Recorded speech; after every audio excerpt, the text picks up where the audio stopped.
We go.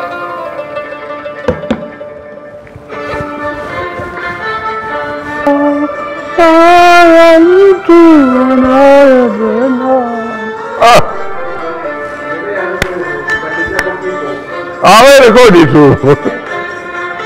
Najua kuna siku utavitengeneza utavitoa hiyo.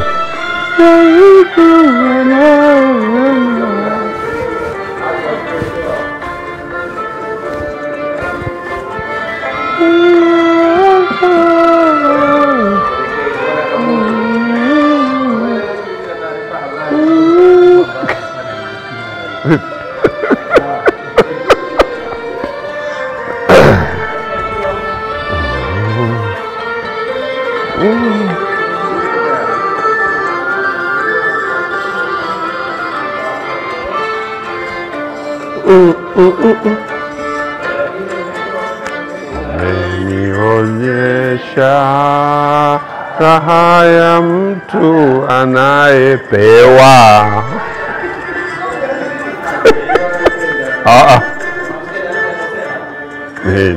Nionyesha raha ya mtu anayepewa. Broadcasting man. Ndugu wananchi, Mheshimiwa Rais wa Zanzibar na Mwenyekiti wa Baraza la Mapinduzi Dr. Hussein Ali Mwinyi amekutana na uongozi wa shirika la nyumba tarehe 27 mwezi uliopita Februari na kusikiliza changamoto za wananchi zilizowasilishwa kupitia mfumo wa Sema na Rais kuhusu wananchi waliopangishwa nyumba na shirika la nyumba. Kwanza, ndugu Masud Musa Masud ambaye amelilalamikia Let's start again. Let's start afresh. Ndugu Masud Musa Masud ambaye utaedit hapo Rudi ndugu Masud. Hussein, rudi ndugu Masud. Au tuanze upya. Tuende juu. Sasa nakwenda hii sikosei tena. Charles usikosee, Charles usikosee. Twende. Kutokana na kikao hicho, Mheshimiwa Rais amesema hatua nyingine zitafuata. Asanteni.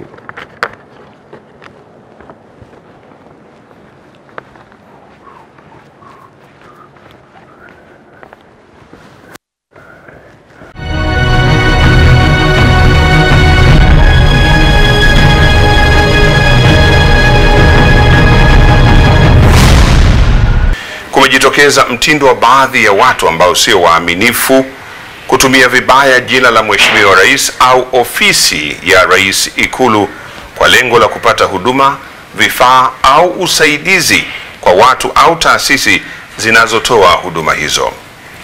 Watu hao wamekuwa wakiwadanganya na kuwalaghai wananchi na hata kuchukua fedha na kuwatisha kwamba wao ni maafisa kutoka ofisi ya Rais Ikulu Zanzibar na wanaweza kuwasaidia kwa kuwafanyia wepesi katika masuala mbalimbali na kwa madai kwamba watawapatia maelekezo yanayotoka Ikulu.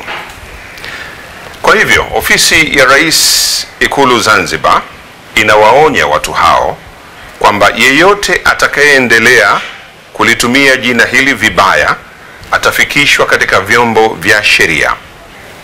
Ni vyema watu hao wakafahamu kwamba kosa hilo ni la jinai na pia ni la kuhujumu uchumi. Na hili ni onyo la mwisho. Aidha, wananchi watakapowabaini watu wa aina hiyo watoe taarifa kwa vyombo vya ulinzi na usalama ili waweze kuchukuliwa hatua za kisheria.